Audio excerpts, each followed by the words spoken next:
इतनी रात को कौन फोन करेगा भाई? वो कॉल उठाता है। लाइन में कुछ सेकंड सिर्फ सन्नाटा, फिर एक टूटी, धीमी, कांपती हुई आवाज। हरिया, जल्दी जल्दी वापस आ जा, जल्दी आ जा। और फोन कट जाता है। कमरा पथरा जाता है। यश की धड़कन तेज, हरिया का चेहरा फक पड़ गया। कौन था? क्या हुआ? किसका कॉल था? पता नहीं, बस इतना कहा, जल्दी आ जाओ, जल्दी आ जाओ, और फिर कट गया। अरे तो दोबारा लगाओ, शायद कोई मुसीबत में हो। हरिया कांपते हाथों से दोबारा कॉल लगाने की कोशिश करता है। The number is switched of.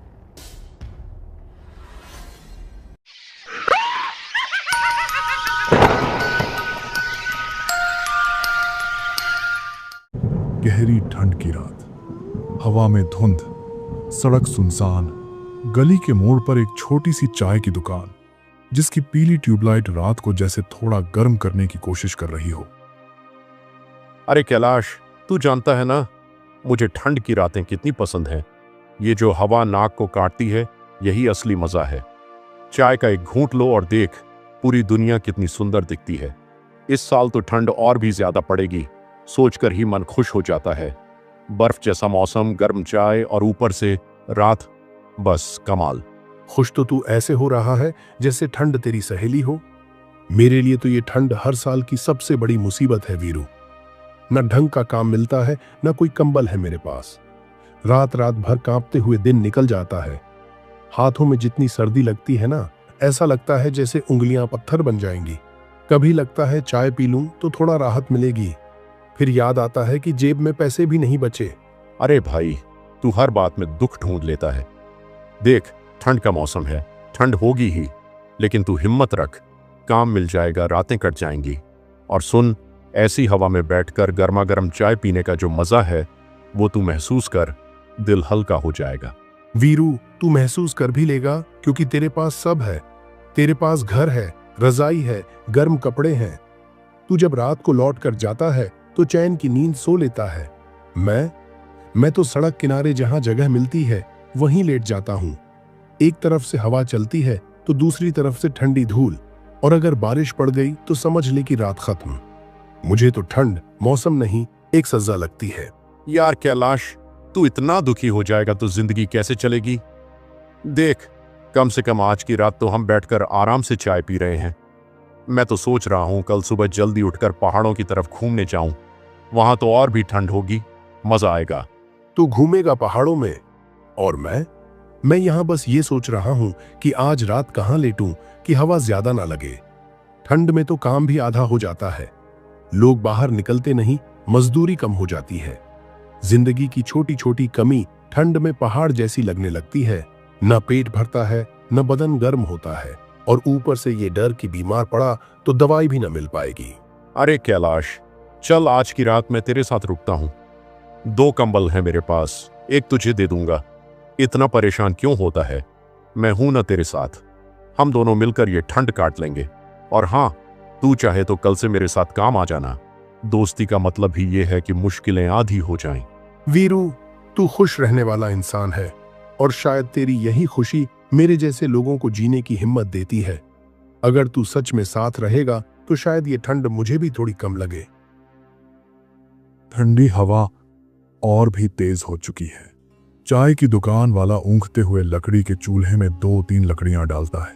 लपटें उठती हैं, और उसी रोशनी में एक परछाई धीरे धीरे करीब आती है। हरिया काका। क्या रे वीरू, कैलाश अगिया के पास बैठ के ठंड का मजा ले रहा है दोनों? अरे काका, आप आ गए? बस चाय पी रहे थे और इस ठंड को एंजॉय कर रहे थे। आग भी खूब गर्म है आज। काका, ठंड का मजा तो आप जैसे लोग ले सकते हैं, हम तो बस आग के पास बैठकर जान बचा रहे हैं। हरिया काका हंसते हैं। उनकी हंसी में उम्र की गर्माहट और गांव की सादगी दोनों मिलकर एक अलग ही आवाज बनाती है। चाय तो पिलाओ रे, इतनी ठंडी रात में पेट भी गर्म होना चाहिए और दिल भी। कुछ देर तीनों चुपचाप चाय पीते रहते हैं।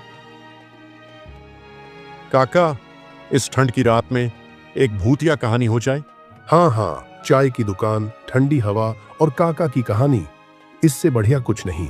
अरे तुम दोनों भी ना बचपन से कहानी सुनते आ रहे हो, बड़े होकर भी नहीं सुधरे। काका, आपकी कहानी में जो मजा है वो तो किसी में नहीं। हम तो बस उसी मजे के लालच में पूछ लेते हैं। हरिया काका धीरे से लंबी सांस लेते हैं।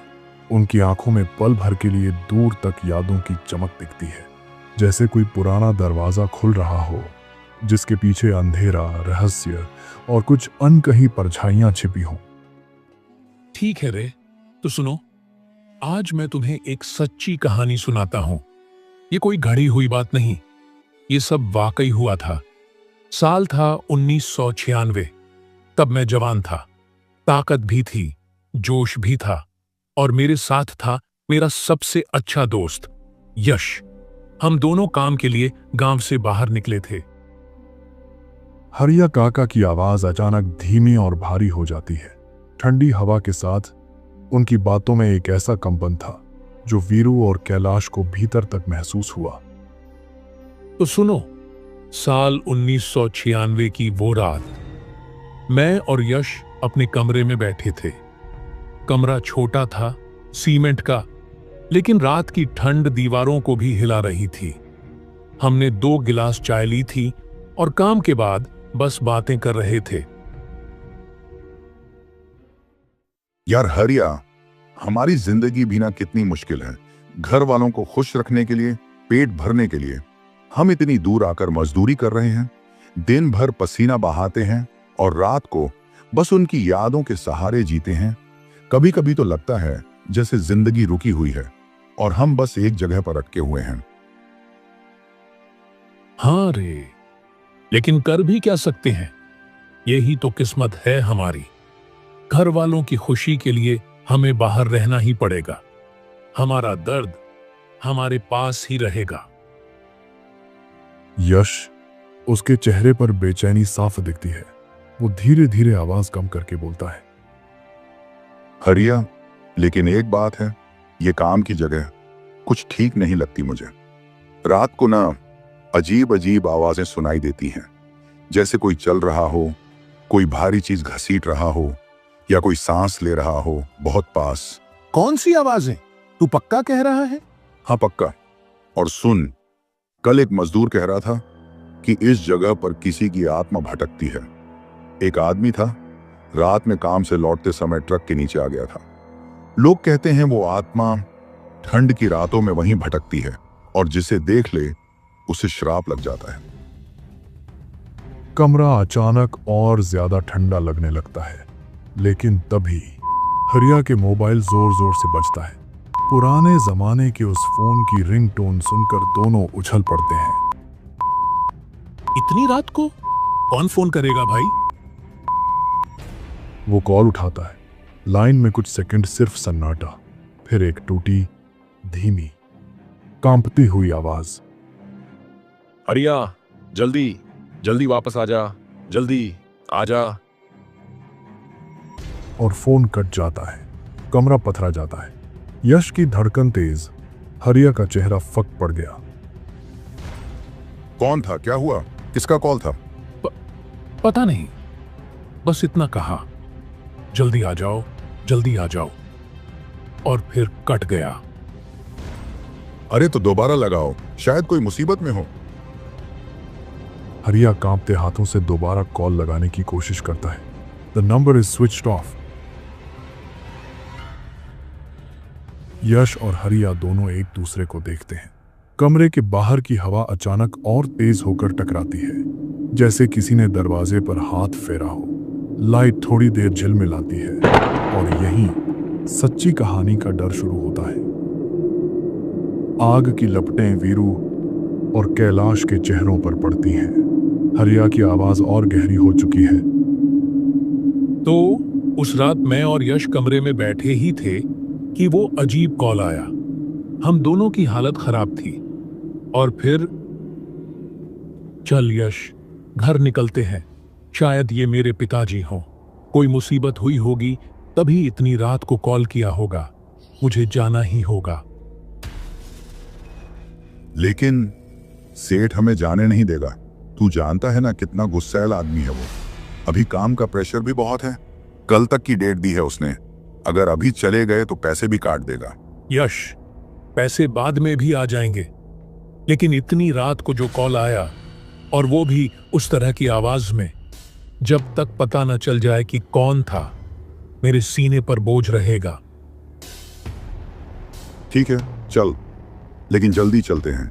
ये जगह रात को और भी डरावनी हो जाती है।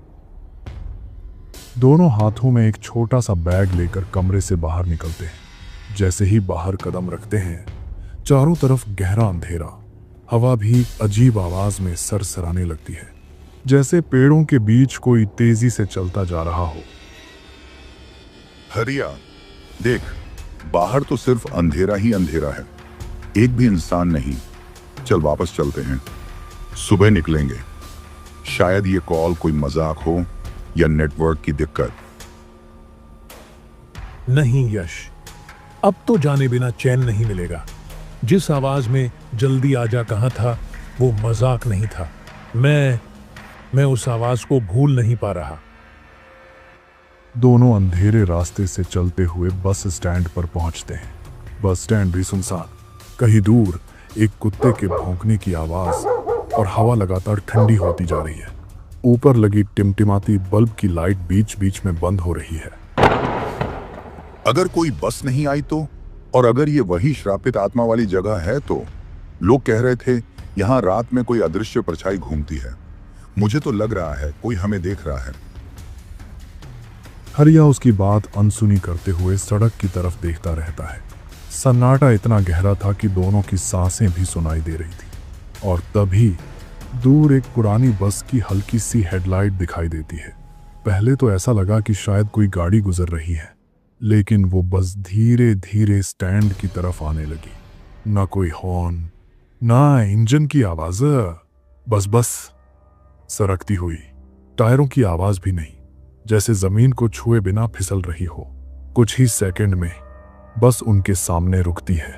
तो रे वीरू, कैलाश, हम दोनों उस बस में चढ़ ही गए। बस अंदर से बिल्कुल सुनसान थी, एक भी सवार नहीं। बस के सबसे कोने में एक आदमी बैठा था। उसका चेहरा अंधेरे में आधा दिखाई देता था, और जो हिस्सा दिख रहा था वह किसी इंसान जैसा नहीं लग रहा था। हरिया, ये बस सही नहीं लग रही। चेहरा देख, कितना अजीब सा है। कहीं ये वही जगह तो नहीं जहां लोग गायब हुए थे? बस धीरे धीरे चलने लगती है। खिड़कियों के बाहर घना अंधेरा, सिर्फ इंजन की धीमी असहज गड़गड़ाहट। कुछ मिनट बाद बस अचानक झटके से रुक जाती है। ये बस क्यों रुक गई? दोनों खिड़की से बाहर झांकते हैं। अंधेरे में एक आदमी खड़ा था, एकदम स्थिर, जैसे कई घंटों से वहीं खड़ा हो। वो धीरे धीरे बस की तरफ बढ़ने लगता है। ड्राइवर बस से उतरता है और दोनों धीरे धीरे आगे जाकर बात करते हैं। आज के लिए 2 आदमी काफी हैं। हाँ, उन्हें किसी भी हाल में उस जगह तक ले जाना होगा। आज रात किसी को बचना नहीं चाहिए। यश और हरिया खिड़की के पास जम जाते हैं। दोनों के चेहरों से खून उतर चुका था। हरिया, ये लोग हमें कहीं गलत जगह ले जा रहे हैं। हमें निकलना होगा अभी। चल पीछे से, जल्दी। दोनों बस के पिछले दरवाजे से उतरते हैं और अंधेरे जंगल की ओर भागने लगते हैं। उनकी टांगें कांप रही थी, हवा तेज हो गई थी और पीछे से आवाज, अरे पकड़ो, वो दोनों भाग रहे हैं। दोनों बिना रुके जंगल के अंदर भागते हैं। झाड़ियां, सूखे पत्ते, टूटती टहनियां। दिल की धड़कन इतनी तेज कि जंगल में गूंजने लगी। कुछ दूरी जाने के बाद एक आदमी पेड़ के पास खड़ा दिखाई देता है। उसकी पीठ उनकी तरफ थी। यश और हरिया धीरे धीरे रुक जाते हैं। कौन है ये?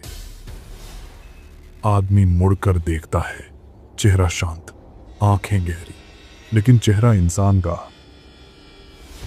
डरो मत, मैंने ही तुम्हें कॉल किया था। लेकिन क्यों? और तुम हो कौन? क्योंकि तुम दोनों उनके अगले शिकार बनने वाले थे, जैसे मैं 10 साल पहले बना था।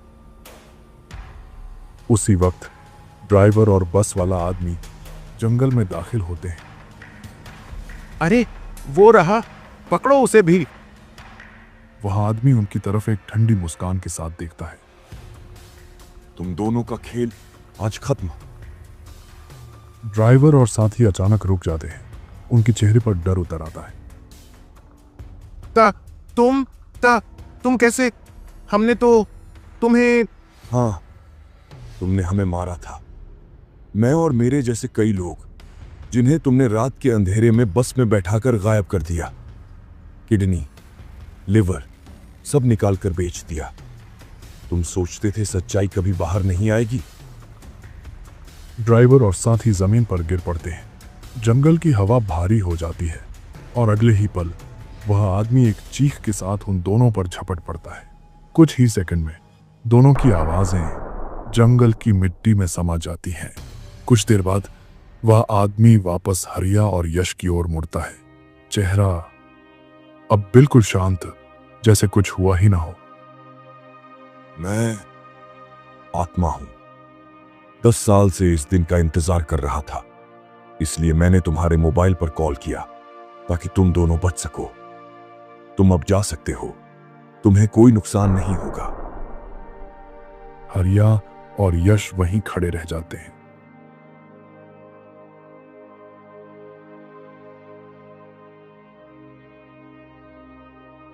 और ये ही उस रात की सच्ची कहानी थी, जो आज भी मेरे रोंगटे खड़े कर देती है।